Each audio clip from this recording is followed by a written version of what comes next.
अस्सलाम वालेकुम dear students. आज हमारा MD CAT physics lecture series का रोटेशनल एंड सर्कुलर मोशन का लास्ट लेक्चर है, जिसके अंदर बहुत इंपॉर्टेंट टॉपिक हम डिस्कस करने जा रहे हैं, सेंट्रीपिटल फोर्स। इसमें से काफ़ी एमसीक्यूज़ एमडी कैट में आते हैं। मैं ये टॉपिक बहुत डिटेल में आपको समझाऊंगा। पास पेपर के एमडी कैट के हम पहले क्वेश्चन सॉल्व करेंगे और एंड पे फिर मैं आपको एक कंप्लीट टेस्ट दूंगा 24 एमसीक्यूज़ का। और एट दी एंड फुल आखिर पे उसका एक्सप्लेनेशन भी होगी। तो आप लोगों ने पहले अच्छे से ये टेस्ट अटैम्प्ट करना है और एंड पे फिर आप लोगों ने उन क्वेश्चंस की एक्सप्लेनेशन देख लेनी है। तो स्टार्ट करते हैं हम आज का लेक्चर। देखिए, हमारे पास एक होती है यूनिफॉर्म सर्कुलर मोशन। उसके अंदर बॉडी जो सर्कुलर पाथ में मूव कर रही है उसकी स्पीड भी चेंज नहीं होती और डायरेक्शन ऑफ मोशन वेलोसिटी की हर लम्हे चेंज हो रही होती है। तो उस तरह की मोशन को हम कहते हैं यूनिफॉर्म सर्कुलर मोशन। जैसे ए पॉइंट पे वेलोसिटी की डायरेक्शन टेंजेंट के अलॉन्ग है, बी पॉइंट पे इधर टेंजेंट के अलॉन्ग है। तो अब देखें, वेलोसिटी की डायरेक्शन ए से बी की तरफ जाते हुए चेंज हुई है, मगर अगर ये 10 मीटर पर सेकंड से मूव कर रहा है तो इसी स्पीड के साथ ये सर्कुलर पाथ में मूव करता रहेगा। अब जो हमारे पास जब वेलोसिटी की डायरेक्शन चेंज होती है उस वजह से जो एक्सेलरेशन पैदा होता है उसको हम सेंट्रीपिटल एक्सेलरेशन कहते हैं। और वेलोसिटी की मैग्नीट्यूड यानी स्पीड के चेंज होने से जो एक्सेलरेशन पैदा होता है वो टेंजेंशियल एक्सेलरेशन होता है। तो इसलिए यूनिफॉर्म सर्कुलर मोशन में सिर्फ सेंट्रीपिटल एक्सेलरेशन पैदा होता है, क्योंकि वेलोसिटी की सिर्फ डायरेक्शन हर लम्हे चेंज हो रही होती है। मैग्नीट्यूड यानी स्पीड वेलोसिटी की सेम होती है यूनिफॉर्म सर्कुलर मोशन में। अगर हम बात करें नॉन यूनिफॉर्म सर्कुलर मोशन में, तो इसमें स्पीड और डायरेक्शन दोनों चेंज होती हैं। इस वजह से नॉन यूनिफॉर्म सर्कुलर मोशन में सेंट्रीपिटल एक्सेलरेशन भी होता है और टेंजेंशियल एक्सेलरेशन भी होता है। अब यहाँ से मैं आपको एक बड़ी इंपॉर्टेंट इन्फॉर्मेशन देने लगा हूँ कि जब एक पार्टिकल ए पॉइंट से बी पॉइंट तक मूव करेगा तो ज़ाहिर है उसकी वेलोसिटी की डायरेक्शन चेंज होगी, इस वजह से उसकी वेलोसिटी में चेंज आएगा। तो वो चेंज निकालने के लिए एक मैं आपको फार्मूला बता रहा हूँ, ये आपकी टेक्स्ट बुक में नहीं है मगर ये बड़ा इंपॉर्टेंट है। फ़र्ज़ करें एक पार्टिकल हमारे पास 10 मीटर पर सेकंड से सर्कुलर पाथ में मूव कर रहा है, तो जब वो ए से बी पॉइंट तक आएगा तो ये थीटा उसने एंगल कितना कवर किया है, 180 डिग्री, क्योंकि उसने ये एक स्ट्रेट लाइन कवर किया है एंगल का। तो यहाँ से अब मैं इनकी वैल्यूज़ प्लग इन करता हूँ। वेलोसिटी हमारे पास 10 मीटर जो इसके जिस स्पीड से वो मूव कर रहा था मैग्नीट्यूड, और थीटा हमारे पास 180 डिग्री। तो जब मैं इनको सिंप्लीफाई करूँगा तो मेरे पास चेंज इन वेलोसिटी 20 मीटर पर सेकंड आ गई। तो ये इन्फॉर्मेशन भी आपने याद रखनी है। अब नेक्स्ट आप याद रखें कि centripetal force basically centre seeking force होती है। ये कोई भी नई फोर्स नहीं है। हर वो फोर्स जिसकी डायरेक्शन सेंटर की तरफ होगी उसको हम कहते हैं सेंट्रीपिटल फोर्स। जैसे फॉर एग्जांपल एक स्टोन को अगर स्ट्रिंग के साथ बांध के हम सर्कल में घुमा रहे होते हैं तो तब टेंशन सेंटर की तरफ एक्ट करती है, तो टेंशन को हम कहते हैं कि ये सेंट्रीपिटल फोर्स है। अगर हम बात करें सैटेलाइट की, वो अर्थ के गिर्द घूमता है अर्थ की ग्रेविटेशनल फोर्स की वजह से, जो कि सेंटर की तरफ उसको खींच रही होती है। तो अब इस केस में ग्रेविटेशनल फोर्स सेंट्रीपिटल फोर्स की इक्वल होगी। जब एक कार सर्कुलर ट्रैक के अंदर मूव करती है तो उस वक्त टायर और रोड के दरमियान जो फ्रिक्शन होती है वो सेंटर की तरफ एक्ट कर रही होती है। तो ये अब हमारे पास सेंट्रीपिटल फोर्स के तौर पे एक्ट करेगी। तो ये आप लोगों ने याद रखना है। जैसे अभी मैंने कार टेकिंग टर्न में कहा कि फ्रिक्शन फोर्स सेंट्रीपिटल फोर्स की इक्वल होगी। टेंशन के केस में वो जब कोई चीज़ स्ट्रिंग के साथ सर्कुलर पाथ में मूव करती है वो सेंट्रीपिटल फोर्स की इक्वल होगी। अगर कोई चीज़ अर्थ के अराउंड रिवॉल्व कर रही है या जिस तरह अर्थ सन के अराउंड रिवॉल्व करती है तो वो बेसिकली ग्रेविटी सर्कुलर पाथ में घुमा रही होती है। तो centripetal force force of gravity की इक्वल हो जाएगी। अब इलेक्ट्रॉन को देखें, वो न्यूक्लियस के गिर्द सर्कुलर पाथ में घूमता है, कौन सी फोर्स उसको घुमा रही होती है, इलेक्ट्रिक फोर्स। तो इस केस में इलेक्ट्रिक फोर्स सेंट्रीपिटल फोर्स की इक्वल होगी। तो अब आपको यहाँ से अंदाजा हो रहा है कि सेंट्रीपिटल फोर्स कोई नई फोर्स नहीं है, जो फोर्स भी सेंटर की तरफ है वो सेंट्रीपिटल फोर्स होगी। अब मैग्नेटिक फोर्स, कोई चार्ज पार्टिकल जब मैग्नेटिक फील्ड में एंटर होता है परपेंडिकुलर तो वो भी सर्कुलर पाथ में मूव करता है, वो बेसिकली मैग्नेटिक फोर्स उसको मूव करवाती है। तो मैग्नेटिक फोर्स सेंट्रीपिटल फोर्स की इक्वल होगी। ये इन्फॉर्मेशन याद रखें कि अर्थ की ग्रेविटेशनल पुल बेसिकली जो मून पे एक्ट कर रही होती है और आर्टिफिशियल सैटेलाइट्स पे, ये इनको सेंटर की तरफ खींच रही होती है और यही इनको प्रोवाइड करती है सेंट्रीपिटल फोर्स। अभी हमने देखा कि जो फोर्स सेंटर की तरफ एक्ट करे वही सेंट्रीपिटल फोर्स प्रोवाइड करती है। अब याद रखें, ये हमारे पास एक ब्लॉक है, फ़र्ज़ करें, और ये बिल्कुल स्ट्रेट लाइन में मूव कर रहा है, ये इसकी मोशन है। जब भी मोशन के परपेंडिकुलर फोर्स एक्ट करती है तो वो उस मोशन को सर्कुलर पाथ में बेंड कर देती है। तो अभी आप ये देखें कि ये एक पार्टिकल जो सर्कुलर पाथ में मूव कर रहा है, हर लम्हे इसकी वेलोसिटी टेंजेंट के अलॉन्ग है। फ़र्ज़ करें एक स्टोन है, स्ट्रिंग के साथ बंधा हुआ है और ये सर्कुलर पाथ में मूव कर रहा है। अब अगर किसी लम्हे भी ये स्ट्रिंग ब्रेक हो जाएगी तो ये जो पार्टिकल है ये टेंजेंट के अलॉन्ग जाएगा सीधा, क्योंकि लीनियर वेलोसिटी है, इसकी डायरेक्शन टेंजेंट के अलॉन्ग होती है। और ये जो टेंशन है ये हर लम्हे सेंटर की तरफ एक्ट कर रही है। तो बेसिकली सेंट्रीपिटल फोर्स क्या करती है, नॉर्मल स्ट्रेट लाइन को सर्कुलर पाथ में बेंड करती है और ये डायरेक्शन ऑफ मोशन के परपेंडिकुलर होती है। ये भी अभी आपको बताया कि जब वो स्ट्रिंग टूट जाए तो वो जो ऑब्जेक्ट है वो टेंजेंट के अलॉन्ग मूव करेगी। सेंट्रीपिटल फोर्स की वजह से वर्क डन जीरो होता है, क्योंकि देखें वेलोसिटी टेंजेंट के अलॉन्ग है और हर लम्हे इसके डायरेक्शन के परपेंडिकुलर फोर्स एक्ट कर रही है, जो इस केस में टेंशन की फोर्स है। अगर इधर इसकी डायरेक्शन टेंजेंट के अलॉन्ग वेलोसिटी या डिस्प्लेसमेंट की है तो बिल्कुल इसके परपेंडिकुलर सेंटर की तरफ फोर्स सेंट्रीपिटल फोर्स है। एंगल 90 डिग्री बनता है और वर्क के फार्मूला के तहत सेंट्रीपिटल फोर्स से वर्क डन जीरो आएगा। सेंट्रीपिटल फोर्स का रिएक्शन सेंट्रीफ्यूगल फोर्स होते हैं। एक्शन रिएक्शन आपस में इक्वल होते हैं, मगर ये एक दूसरे को कैंसिल नहीं करते क्योंकि ये सेम बॉडी पे एक्ट नहीं करते, इसलिए हम कहते हैं कि सेंट्रीपिटल फोर्स अनबैलेंस फोर्स है। अब ये ओरिजिनल डेफिनेशन है जो आपने याद रखनी है। Net force toward the centre is called centripetal force. Basically जो न्यूमेरिकल प्रॉब्लम आप सॉल्व करेंगे, जो एमसीक्यूज आप लोगों को जब सॉल्व करेंगे डायग्राम वाले या कोई एमसीक्यूज न्यूमेरिकल रिलेटेड है, तो ये चीज़ आपको तब ये डेफिनेशन काम आएगी। जैसे आप फर्ज करें कि पार्टिकल ए है, ये सर्कुलर पाथ में मूव कर रहा है, ए पॉइंट पे इसका वेट डाउनवर्ड है और जबकि टेंशन जो इस पे एक्ट कर रही है स्ट्रिंग की वो इधर सेंटर की तरफ है। तो अब देखिए नेट फोर्स कितनी है। अगर टेंशन की फोर्स बड़ी है तो टेंशन, क्योंकि टेंशन का एरो मैंने बड़ा बनाया हुआ है, तो टेंशन में से वेट माइनस करें तो ये जो net force toward the centre है ये सेंट्रीपिटल फोर्स की इक्वल है। तो ये आप लोगों ने इसकी डेफिनेशन याद रखनी है।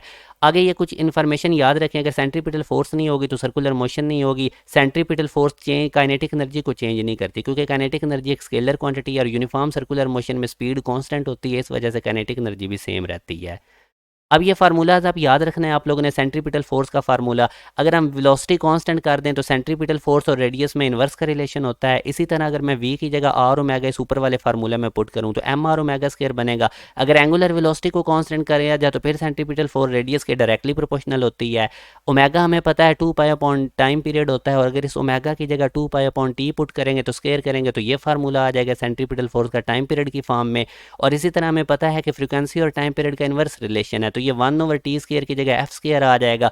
तो ये आप लोगों ने तमाम फार्मूलाज याद रखने हैं, ये 1 2 3 4 फ्रीक्वेंसी के फॉर्म में ये सेंट्रीपिटल फोर्स का फार्मूला है। याद रखें अगर टाइम पीरियड और फ्रीक्वेंसी कांस्टेंट हो तो तब भी सेंट्रीपिटल फोर्स और रेडियस में डायरेक्ट रिलेशन होता है। इसी तरह अगर आप इस फार्मूला को M V square by R को 2 से मल्टीप्लाई 2 से डिवाइड करें तो ये बनेगा। यहाँ से आप half M V square side पे करें, half M V square kinetic energy होता है, तो ये सेंट्रीपिटल फोर्स और काइनेटिक एनर्जी का रिलेशन है। यहाँ से अगर काइनेटिक एनर्जी कांस्टेंट है तो सेंट्रीपिटल फोर्स और रेडियस का इन्वर्स रिलेशन होगा। ये बड़ी इंपॉर्टेंट इन्फॉर्मेशन है। अब हमें पता है ये देखें एम वी स्क्वायर है, इसको मैं एम वी इंटू वी भी लिख सकता हूँ। तो यहाँ से हमें पता है एम वी मोमेंटम होता है, तो सेंट्रीपिटल फोर्स और मोमेंटम का ये रिलेशन है। एक दूसरा रिलेशन भी होता है। तो ये सारे फार्मूलाज आपने याद रखने हैं, ये ग्रीन बॉक्स वाले भी और ये भी जो मैंने सीक्वेंस से लिखे हैं, ताकि बेसिक अगर आपको फार्मूला याद होगा M V square by R वाला तो बाकी ऑटोमेटिकली आप लोग फाइंड आउट कर लेंगे। वेक्टर फॉर्म में अगर सेंट्रीपिटल फोर्स को लिखा जाए तो इसका ये फार्मूला है। नेगेटिव साइन ये शो करता है कि सेंट्रीपिटल फोर्स की डायरेक्शन जो है वो सेंटर के अलोंग है। अच्छा, अब यहाँ ये बेसिकली आर यूनिट वेक्टर है, हमें पता है आर यूनिट वेक्टर होता है आर वेक्टर ओवर मैग्नीट्यूड। नीचे भी आर का मैग्नीट्यूड है तो आर आर से मल्टीप्लाई होकर आर स्क्वायर बन जाएगा और ये आर वेक्टर। तो ये दोनों फार्मूलाज आपने याद रखने हैं वेक्टर फॉर्म में। नेगेटिव साइन का भी मैंने आपको बता दिया कि क्यों आता है। यहाँ से अब बात करते हैं सेंट्रीपिटल एक्सेलरेशन की। इसका ये formula V square over R आप बेसिक याद रखेंगे। वी की जगह अगर आर ओमेगा पुट करेंगे तो ये रिलेशन बनेगा आर ओमेगा स्क्वायर। और अब हमें पता है कि आर ओमेगा स्क्वायर को हम लिख सकते हैं R omega into omega. R omega V की इक्वल होता है, तो ये वी इंटू ओमेगा, ये टेंजेंशियल वेलोसिटी, ये एंगुलर वेलोसिटी, तो ये भी सेंट्रीपिटल एक्सेलरेशन का फार्मूला होता है। अब ओमेगा होता है 2 पाई अपॉन टी, तो इस फार्मूला में अगर आप इस रेड वाले में 2 पाई अपॉन टी पुट करेंगे तो ये रिलेशन बनेगा, और 1/t स्क्वायर की जगह एफ स्क्वायर अगर पुट करें तो इस फ्रीक्वेंसी की फॉर्म में सेंट्रीपिटल एक्सेलरेशन का ये फार्मूला बनेगा। तो ये तमाम फार्मूलाज आपने अच्छी तरह याद करने हैं। अब पास पेपर के एमसीक्यूज में आपको बताता हूँ किस तरह से आए हैं। एक स्ट्रिंग है, उसके अंदर ब्रेक उसकी स्ट्रिंग ब्रेक हो सकती है अगर टेंशन 10 न्यूटन से ज़्यादा हो जाए। तो ज़ाहिर है टेंशन बेसिकली सेंटर की तरफ होती है, तो ये सेंट्रीपिटल फोर्स है। मैथ भी गिवन है 250 ग्राम। जो लेंथ होती है स्ट्रिंग की वो रेडियस होता है 10 सेंटीमीटर, तो इसको मीटर में कर लेना। हॉरिजॉन्टल सर्कल है तो मैक्सिमम एंगुलर वेलोसिटी निकालनी है। तो सेंट्रीपिटल फोर्स के एंगुलर वेलोसिटी की फॉर्म में फार्मूला लिखें। सेंट्रीपिटल फोर्स बेसिकली टेंशन की इक्वल है, वैल्यूज प्लग इन करें तो आप लोगों के पास जो आंसर आएगा वो 20 रेडियन पर सेकंड। बिल्कुल आसान क्वेश्चन है, सिंपल कैलकुलेशन है, विदाउट कैलकुलेटर आपने करनी है। फिर वो कहता है कि एक पार्टिकल है वो कांस्टेंट स्पीड v के साथ मूव कर रहा है, सर्कुलर पाथ में, रेडियस r है, कंप्लीट करता है सर्कल टाइम पीरियड t में। एक्सेलरेशन क्या होगा? ऑप्शंस देखने से हमें पता चल रहा है। देखें आपको फार्मूलाज पे ग्रिप होनी चाहिए। तो अब ये देखें, मुझे पता, अभी हमने पढ़ा था centripetal acceleration v into omega होता है। ओमेगा हमें पता है 2 पाई अपॉन टी होता है। तो अब ये देखें 2 पाई v अपॉन टी, तो अगर हम देखें तो हमारे पास ये ऑप्शन हमारे पास बीटा बन जाएगा। तो बस आपने ऑप्शन दे के फिर उस हिसाब से फार्मूलाज को डील करना है।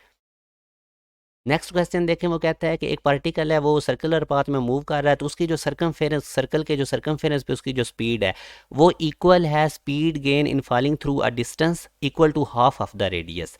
तो यहाँ से सेंट्रीपिटल एक्सेलरेशन निकालना बड़ा सिंपल है। सेंट्रीपिटल एक्सेलरेशन का फार्मूला होता है वी स्क्वायर ओवर आर, मगर वी उसने बता दिया कि स्पीड उसकी इक्वल है कि कोई बॉडी जो एच हाइट से गिर रही है तो उसकी हमें पता है स्पीड क्या होती है 2 g h, मगर एच उसने कहा दिया है कि रेडियस के हाफ की इक्वल है। तो इधर इस वेलोसिटी के फार्मूले में एच की जगह रेडियस का हाफ पुट कर देना आप लोगों ने, तो ये r/2 बनेगा। 2 से काट के तो स्पीड हमारे पास आ जाएगी g r और रूट। अब इसको आप सेंट्रीपिटल एक्सेलरेशन के फार्मूला में प्लग इन करें, वी स्क्वायर है तो g r स्क्वायर, रूट ये कट के आपस में तो g r/r बनेगा और सिंपल जी, तो इसका डेल्टा ऑप्शन है। तो देखें अब उसने ना मतलब सरकमफेरेंस सर्कल की जो स्पीड है उसको इक्वल कर दिया कि speed gain in falling through a distance equal to half of the radius.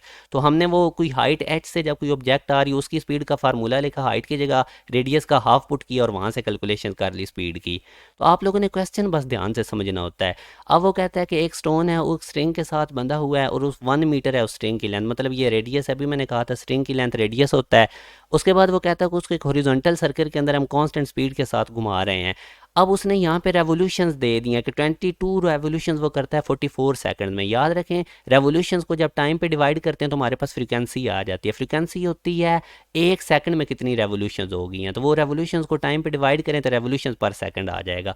तो हमने एक्सेलरेशन निकालना है, वेरी सिंपल क्वेश्चन। फ्रीक्वेंसी की फॉर्म में आप लोग ये डायरेक्ट इसका फार्मूला लिख लें, सेंट्रीपिटल एक्सेलरेशन का भूल जाए तो इधर से निकाल लें जो भी मैंने बताया था बेसिक फार्मूला से, बस वैल्यूज़ प्लग इन करें। फ्रीक्वेंसी याद रखें, रेवोल्यूशन को टाइम पे डिवाइड कर दें तो हमारे पास आंसर इसका आ जाएगा। और याद रखें जो सेंट्रीपिटल एक्सेलरेशन है वो उसकी डायरेक्शन किधर होती है, सेंटर की तरफ अलोंग दी रेडियस, ये हमें पता है पहले, ये भी आपने याद रखना है।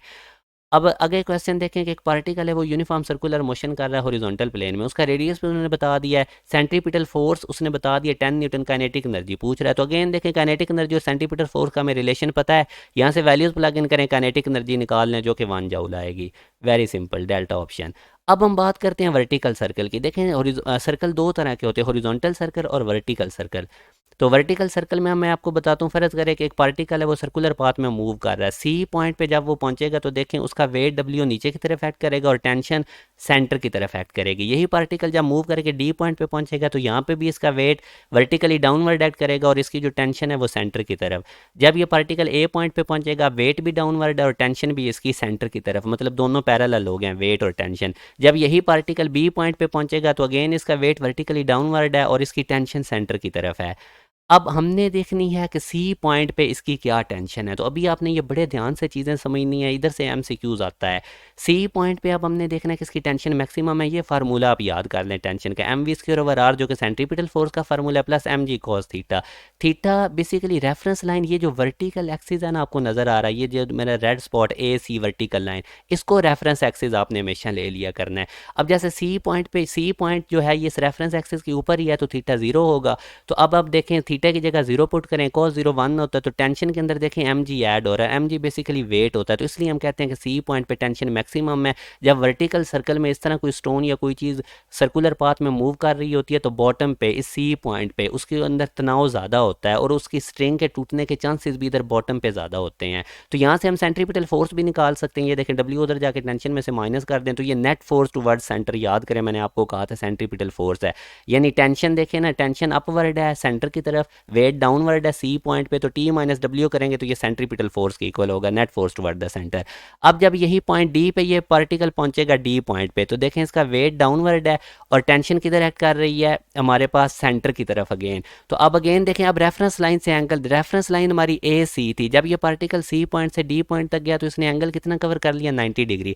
अब अगेन उसी फार्मूला में, टेंशन का फार्मूला यही आपने याद रखना, थीटा की जगह 90 पुट करें, cos 90 0 हो जाएगा, तो टेंशन हमारे पास सेंट्रीपिटल फोर्स की इक्वल आ गई। इसी तरह अब हम बात करते हैं ए पॉइंट पे, जब ये पार्टिकल सी पॉइंट से घूम के ए पॉइंट तक जाएगा तो अब उस केस में अगेन वही टेंशन का फार्मूला आपने लिखना, मगर अब एंगल 180 डिग्री कवर हुआ, सी से ए पॉइंट तक जाते हुए 180 डिग्री का एंगल कवर हुआ। तो cos 180 हमारे पास -1 होता है, तो टेंशन देखिए minus M G, M V square over R minus M G. तो अब देखें टेंशन में से एम जी माइनस हो रहा है, तो इसलिए हम कहते हैं कि टॉप पॉइंट पे जब ये पार्टिकल मूव करते करते वर्टिकल सर्कल के टॉप पॉइंट पे पहुंचेगा तो टेंशन मिनिमम होगी, तो यही ए पॉइंट पे tension minimum. Again M G की जगह डब्ल्यू लिख ले, तो यहाँ से आप सेंट्रीपिटल फोर्स निकाल लें, माइनस डब्ल्यू उधर जाके प्लस हो गया तो हमारे पास ये सेंट्रीपिटल फोर्स आ गया टी प्लस डब्ल्यू के इक्वल। अब यही पार्टिकल जब बी पॉइंट पे पहुंचेगा तो अब देखिए इसने सी पॉइंट से बी पॉइंट तक जाते हुए टोटल एंगल कवर किया 270 डिग्री, क्योंकि हमारी रेफरेंस लाइन ए सी थी।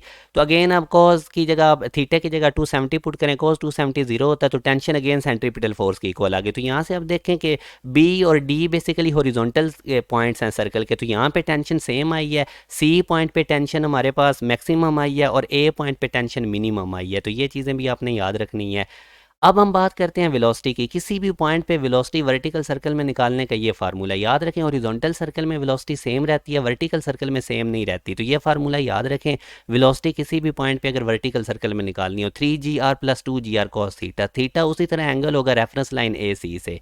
तो अब पहले सी पॉइंट की बात करते हैं। तो सी पॉइंट पे आपको पता है कि सी पॉइंट रेफरेंस लाइन के ऊपर है जो ए सी हमने ली थी, थीटा 0 होगा, कॉस 0 1 हो जाएगा, 3GR + 2GR करेंगे तो 5GR। तो बॉटम के ऊपर स्पीड मैक्सिमम होगी, यानी ये वर्टिकल सर्कल में जब पार्टिकल मूव कर रहा होगा तो सी पॉइंट से स्पीड के साथ गुजरेगा।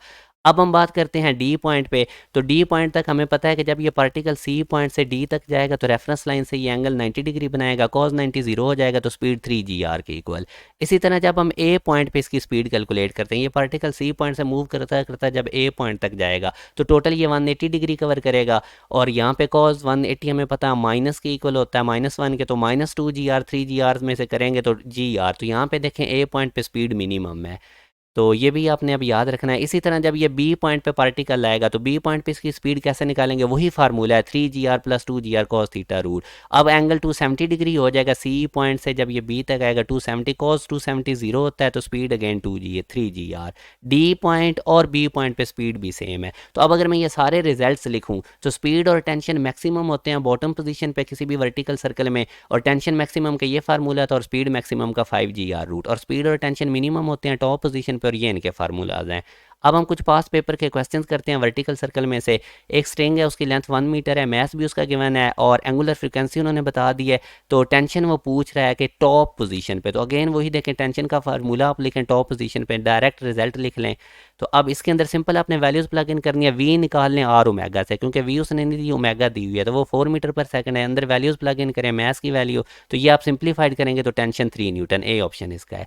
अब यहाँ से अगला क्वेश्चन देखें कि 5 मीटर की हाइट पे एक ब्लॉक पड़ा हुआ है, जैसे ये बॉटम पे आता है तो इस तरह ये एक सर्कुलर पाथ बनाता है, तो इसका हमने रेडियस निकालना है सर्कुलर पाथ का। तो अब देखें स्टार्ट में इसके पास पोटेंशियल एनर्जी थी, बॉटम पे इसके पास काइनेटिक एनर्जी होगी। तो आप पोटेंशियल एनर्जी को काइनेटिक एनर्जी के इक्वेट करें, इनके फार्मूलाज लिखें, मगर अब स्पीड हमने बॉटम पे निकालनी है। तो अभी हमने बॉटम पे स्पीड का फार्मूला पढ़ा था 5GR रूट, तो वो इधर वेलोसिटी में पुट करें, जब इसका स्क्वायर करेंगे तो रूट कट जाएगा, तो ये बनेगा अब mg से कट जाएगा, हाइट 5/2 r की इक्वल है। यहाँ से अब r आप कैलकुलेट कर लें, हाइट उसने 5 मीटर दी हुई है, तो 2 मीटर इसका हमारे पास आंसर आया।